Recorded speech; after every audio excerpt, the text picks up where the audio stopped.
What's going on? This is DJ Lute taking another break from studio work. I have music publishing professional and consultant J.Smo. What's up, DJ Lute? How's it going? Glad to have you on. So, thanks for inviting me. Yep. And you have some things that you're going to expand on or elaborate on since you were last on Happy Hour, my radio show. I have some questions to ask, and we're going to hopefully be informative and help folks that don't know what to do with their music when it's done. Right. Yeah, that's basically what I'm going to focus on. So sounds good. Let's do it.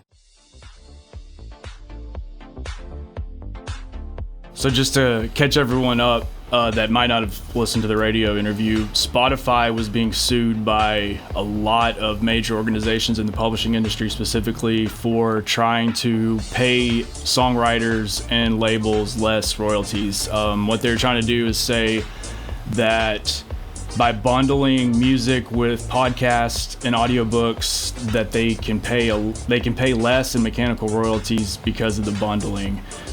So they've been taken to court for that. I don't have any good news to report because I don't think anything's been won in favor of songwriters or composers. However, Spotify continues to show that it doesn't care about creators in so many ways. But the biggest thing right now that I was going to update you on is Daniel Ek, the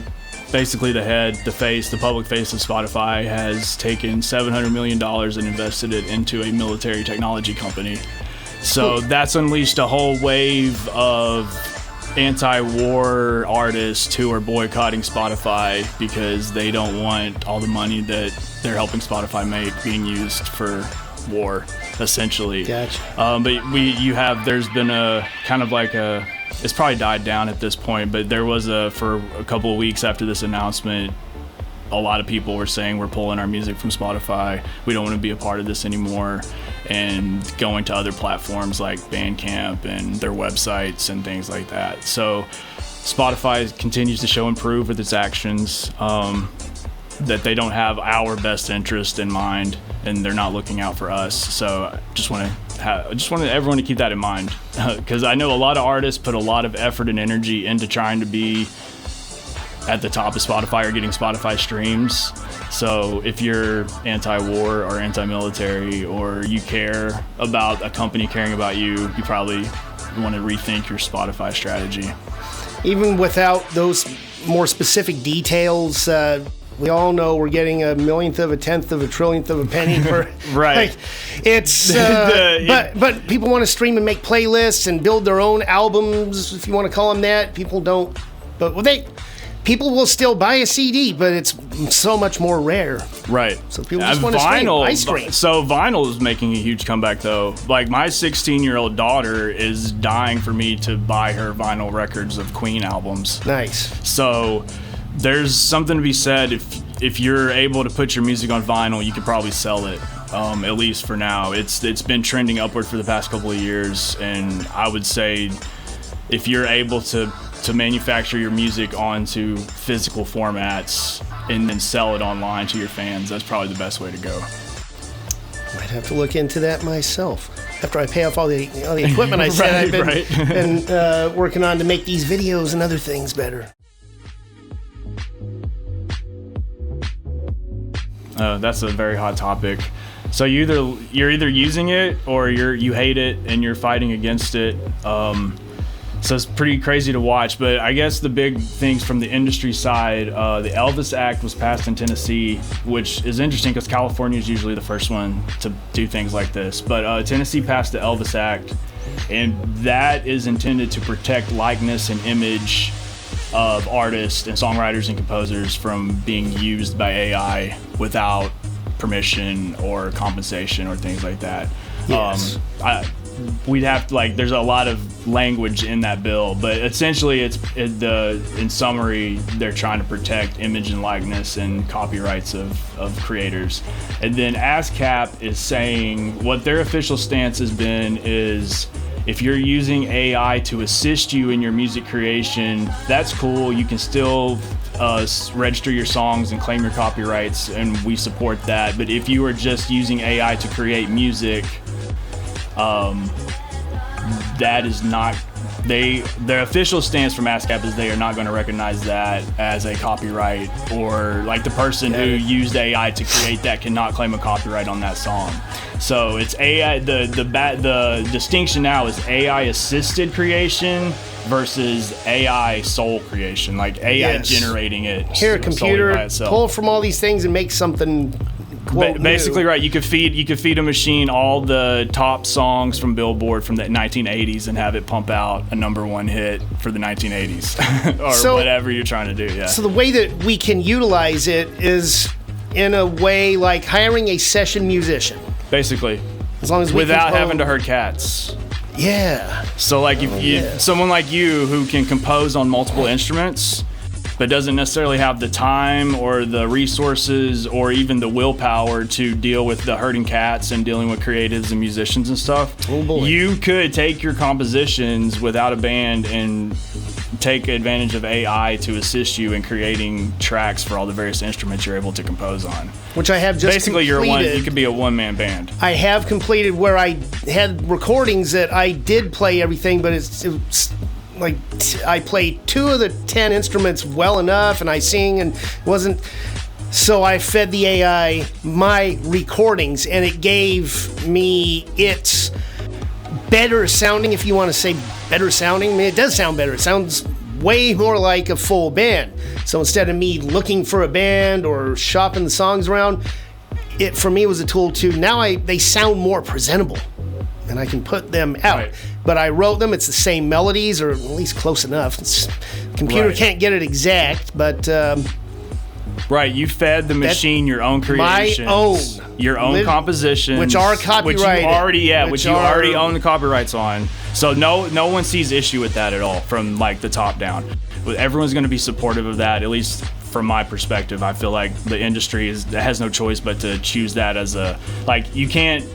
At this point, you can't go against AI because they're the same thing that when they resisted Napster is going to happen. They tried to resist Napster, and you saw what happened there. So the best thing for the industry to do now is to embrace AI and make these distinctions and figure it out how it's going to be. Like, basically, we need some more court cases to happen, so more precedents are set, so that we have some kind of framework to follow. And my hope for the future is that when companies take music and feed it into machine learning algorithms to do things with it, we start earning royalties from that if they're using our songs. That's what I think from the lawyers and the publishers, that's what they're trying to see happen. That's what they're pushing for. So I'm really hoping that in the future, AI companies will start compensating us in some way. It's probably going to be millionths of a penny, but at least some type of formal where here you can use our music to train your models, but we want something for that. Because right now they're just taking whatever they can. Books, music, art, whatever, and feeding into machines it's like the Wild West. So all bad. Yeah, all bad. With potential good. Yeah, there's a lot of potential good, but there needs to be an infrastructure update, basically. Makes sense.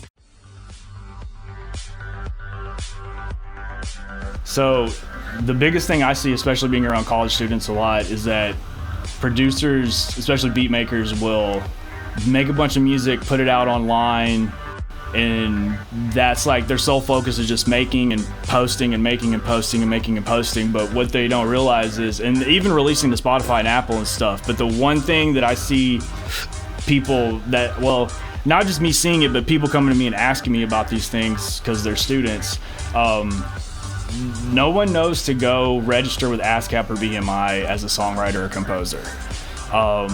That's where the songwriter and publisher royalties go to get collected. That's how you collect them from those agencies, by registering as a songwriter or composer. I'll plug ASCAP if you aren't registered with one, because they're basically founded by composers, authors, publishers, and BMI is more corporate and was just acquired by an investment firm. So I don't know what BMI's future is going to be.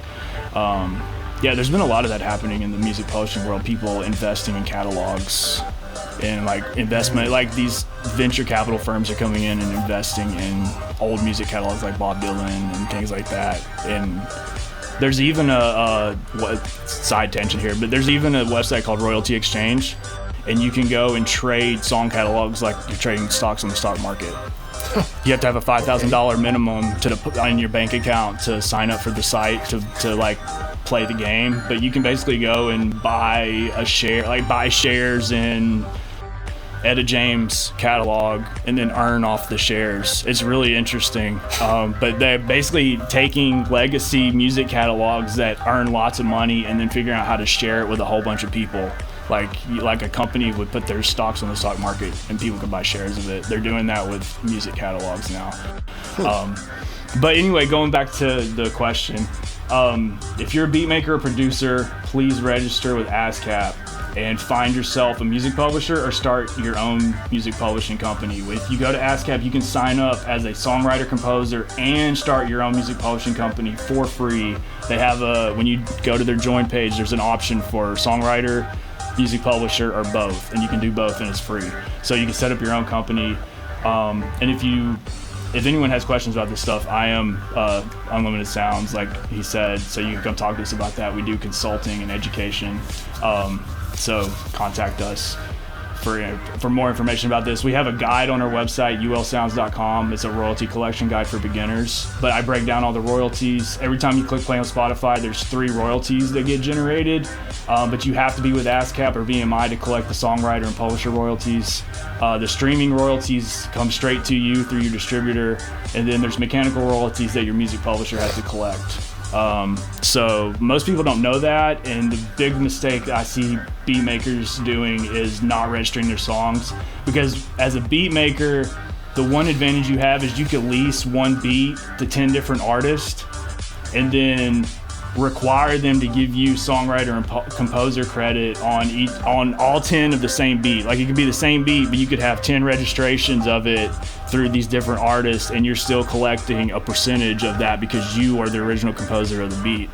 And so, like, people don't understand that, and so they're just putting their music out, releasing it on Spotify, paying DistroKid whatever their annual fee is, putting their music up on Spotify, never making their initial investment back because it just doesn't make that much money. But then they're missing out on the publishing administration side because they just don't know that all this is happening in the background. So go sign up with ASCAP if you're a beat maker. I would say less. I mean, social media can still be impactful, and I would say if you're new and younger, TikTok is a lot of my students, like the college age students, are finding music on TikTok. I have a couple classes where I ask them, how do you find music? And a lot of them, it's a mix of TikTok and then going to Spotify or Apple. There seems to be a split, like 50-50. Most people either use Apple or Spotify. I never hear anyone say anything like Tidal or YouTube Music or anything. People always say Apple or Spotify. But I would say, like, a lot of, I think, like, getting off of social media and maybe, like, having your own website with an email list, kind of like how when email came along, it was new and novel, and then people forgot about direct mail as a marketing. I would argue now that we've been so saturated and everyone, like, the whole social media thing was cool for a while, but it's kind of like plateaued and people are just oversaturated by it. So if you really want to, like, build a fan base and connect with fans, I think you're better off putting your music on Bandcamp, and maybe that could be your website, or you create your own website and have a mailing list, sign up, and you try to direct connect with fans through email, especially if you're like 30 and older. If you're like in the 15 to 30 age range, I see a lot of my students hanging out on Discord. They spend a lot of time on Discord and they share music with their friends through Discord. So that's something else to think about too, is who is your audience, because there's different ways to go about it. But I would say don't put a lot of time or effort or money into like social media or social media ads, and put more thought into having your own like website, like your .djlou.biz, where you can conduct business with your community of people. And kind of use social media as a tool to let people know what you're up to, but I wouldn't put like all my eggs into the social media basket anymore. That's kind of like becoming obsolete now. And even with the Spotify playlisting thing, like that was a huge push for most labels for a while, but now because of how they're fighting streaming farms, people are ending up on playlists, and then their songs are getting banned from Spotify because somebody added them to some playlist that got streamed, that someone fed to a stream farm, and then the artist isn't responsible for that, some random person is. So there's just been playlisting's kind of on a decline because of all the stuff going on with fraudulent streaming. You explained that was why I had negative numbers in my reports. Right. Yeah, we talked about that on the radio interview. Yeah, you guys should go back and listen to the radio interview between Lute and I. We talk about a lot of this in more depth. Mixcloud.com/DJLute916, and then scroll down. It'll be, I think it was just J.Smo, that J.Smo. Yep. So that's the episode. That's a tough one. But I think, like, are you familiar with blockchain technology? Oh boy, here we go into all that. So, I've been taught. It's been explained 20 times, and I don't really get it.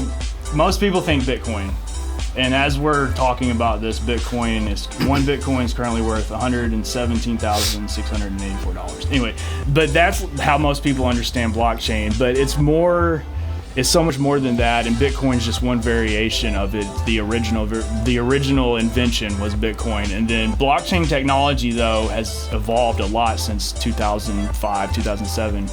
So now what you're seeing is like there's the Solana blockchain, and there's a platform called Audius, Audius. I've heard of it. Yeah, so they're on the Solana blockchain, and it's basically a peer-to-peer, kind of like a social network, but they have their own app, and it's for people like us to go and upload our music. We create a profile, and then they have their own token that you can buy and sell on the Solana blockchain, but it's called the Audius token, and you can tip people and pay for their music with the Audius token, and then you can cash the Audius token out into cash from using the cryptocurrency exchanges or whatever.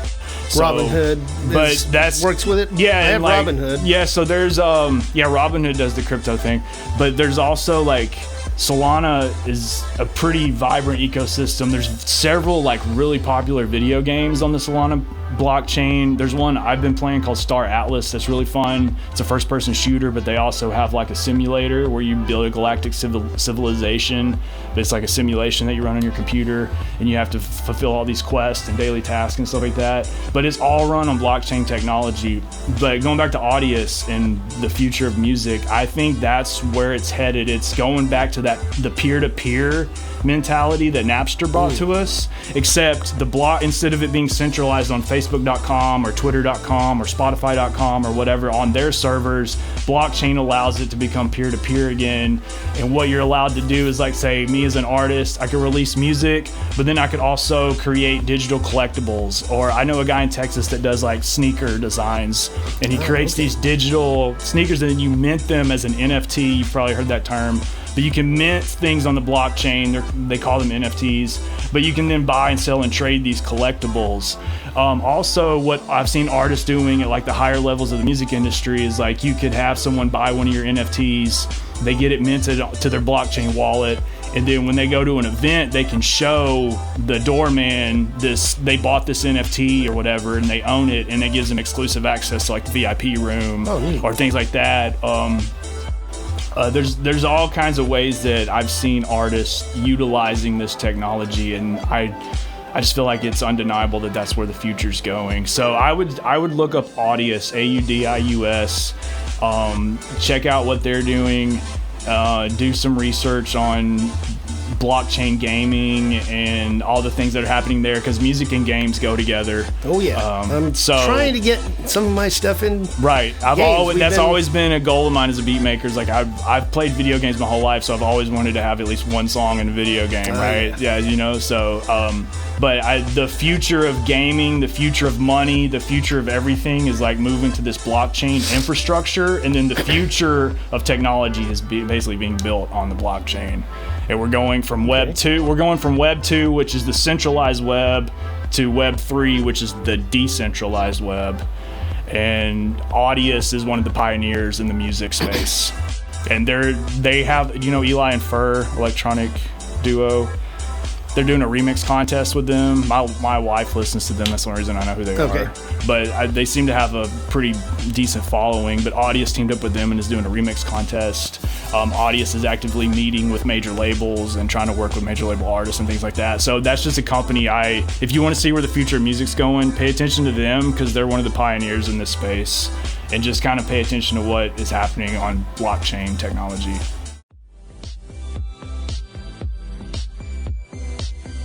Fishing. Rivers. That's the first thing that pops in my head, right? Yeah, pretty much. That's how it works. Rivers. Canada. Maple syrup. Maple syrup. I like maple syrup. I do too. Shopping. Credit cards. Okay, I can relate. Yeah, trying to cut those things down a bit. Yeah. Winter. Cold. Yeah, but it's my favorite season because I like cold. Yeah, I actually. As soon as we're done with this, that AC's going back on. Right. Yeah. Orange. University of the Pacific. That's our color. Yeah, I teach there. Yeah, yes. That's our color. Basketball. Man, Tennessee Volunteers, because that was big in my household. My mom from Tennessee. I'm from Tennessee, right. But in my household growing up, it was my dad was Tennessee Vols and my mom was Vanderbilt. So it was like it was like a rivalry kind of thing in my house. So every time UT and Vandy would play, it was a big deal. You could have just said that guy. No, there's a Jordan poster there. Nice. All right. The future. You just kind of touched on it. Yeah, blockchain technology. Comedy. Zanies in Nashville. It's a club. Okay. Yeah, I saw some. I went there with my wife a few times and had some good experiences. Here we go. This is the last one. Let's see your first thought. Cali Fire compilations. DJ Loot. Well, okay, I guess that makes sense. I talk about you at Pacific. Like I tell my students about you because you're like one of the OGs. Yes, you've been doing this so long. Probably the second in command OG. Who's the first ever UL actual artist? Probably Pete Chill because he's one of the founders. And then me. And then you, yeah. Hey. Where can they find all things J.Smo and related? J.Smo, JSMO, That's Bunks is my hip hop group, but JSMOBunks.com. That actually takes you to my page on the UL Sounds website. So that'll get you to the ulsounds.com, and then you can find our royalty guide for beginners and all the other things that will lead you to contacting us and getting more information. A lot of great information presented. Again, go back to mixcloud.com/DJLOOT916 and look for his episode. You can't just make music and stick it on SoundCloud or Click. Oh, SoundClick. I just said SoundClick. That's old. That's old. Yeah, I remember that. I'm going to blow up. No, you have to do certain things. And you want to make sure you're getting money for all your effort. That's what I'm trying to say is make sure you're getting the money for all that energy you're putting into the music. 100%. Great having you on Break Time. Sir. Until next time. Yes. Caught up in the current survival of endurance, we burn like a furnace. We got the engine burning, not in a hurry, not trying to reach your peak. Slowly rising from the deeps, and we ride to these beats. Caught up in the current survival of endurance, we burn like a furnace. We got the engine burning, not in a hurry, not trying to reach your peak. Slowly rising from the deeps, and we ride to these beats. The rookies fall off 'cause they trying to make it. We on to the next 'cause we already made it.